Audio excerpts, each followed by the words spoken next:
The common factors between those officers of the law that loaded Jews and other political dissidents on Nazi cattle cars and those that enforced red flag gun bills.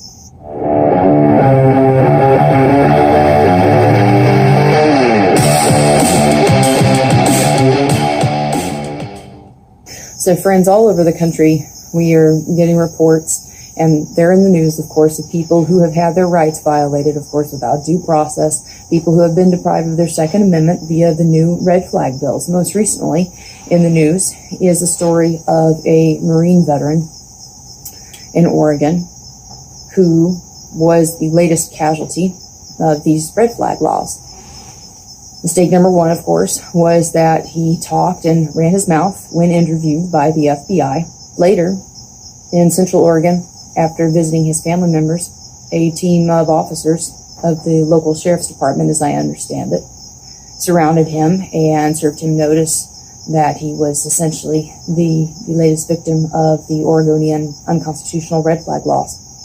He was taken into custody. He was committed to a VA psychiatric hospital, and he surrendered his AR-15, a pistol, another rifle, and I believe a shotgun. Friends, I want to remind us that the people who herded Jews and other dissidents onto cattle cars also had badges, and they were just doing their jobs. And they were not these people who were fully briefed on the totality of evil and genocide and annihilation that awaited their charges. They were told, in many cases, that it was, of course, perfectly lawful for them to take these dissidents into custody, because in the case of the Jews, they were going to be resettled, right, or relocated. Very polite term. But they complied.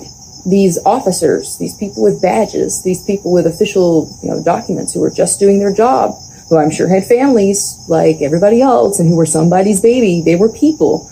They committed, and they were the hands that allowed some of the greatest evil in human history to have been committed, because they were compliant. These were useful idiots with badges who were compliant. And friends, I have a lot of law enforcement and viewership law enforcement that, support and watch my channel. And I also have a lot of friends in law enforcement. And of course, they would never do any of this. The good officers of the law, the people who are going to uphold their oaths to the Constitution, are going to do exactly that. They will uphold their oaths to the Constitution.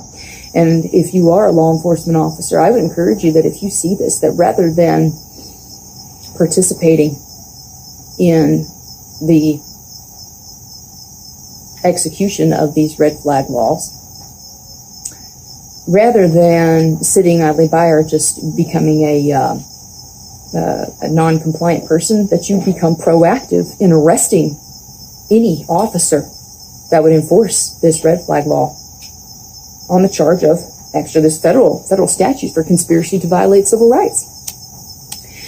The same spirit that herded people in cattle cars and that sent people off to gulags and that sent people to die in labor camps in Siberia under the Soviet communists, that is here today. The arm of local government and federal and state is doing what Antifa never could. Antifa, a domestic terrorist organization, can't go around and confiscate people's firearms. But local law enforcement, federal law enforcement, state police, state law enforcement, they can execute and carry out, enforce these red flag laws. They are the ones who have the power to commit these acts. People can write, legislators can make laws and put them on the books all they want to, but it takes the local and state and federal arms of the executive branches to carry them out, which means that it takes people. Yes, maybe like people that go to your church, or people that you know, or people that you grew up with, people that have families. They have families too. Yeah, so did the officers that sent people to their deaths in Nazi Germany. They didn't do it in full cognizance. They were a piece of the puzzle. And that's how it always works. It takes willing, idiotic accomplices to go along, get along, because we don't want to risk losing our pension, to accomplish great evil. So friends, the way that I see it, I don't care what badge people may flash.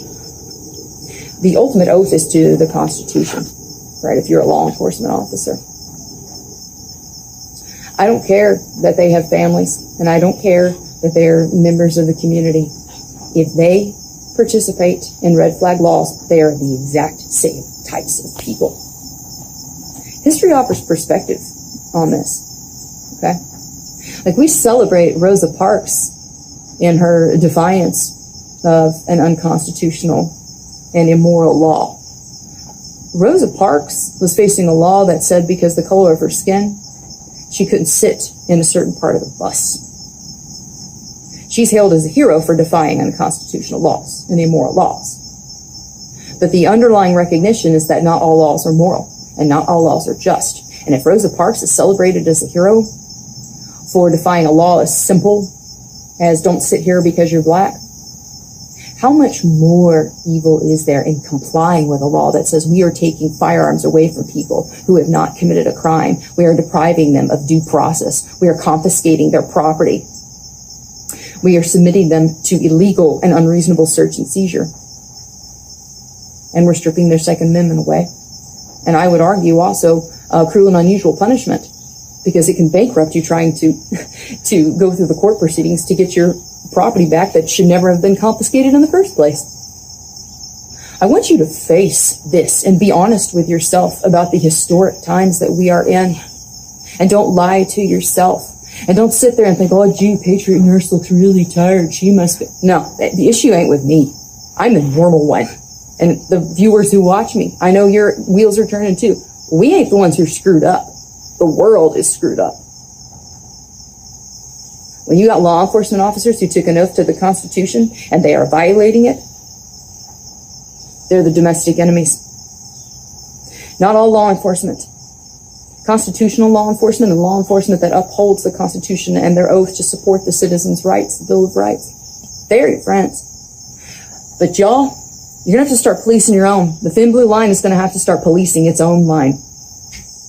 If you are a law enforcement officer and you know that something like this is about to go down, you should be arresting your fellow officers for conspiracy to violate civil rights. There are federal statutes. I'm sure there are state statutes as well. I can't look at all 50 of them, but I know there's federal statute on the book for it.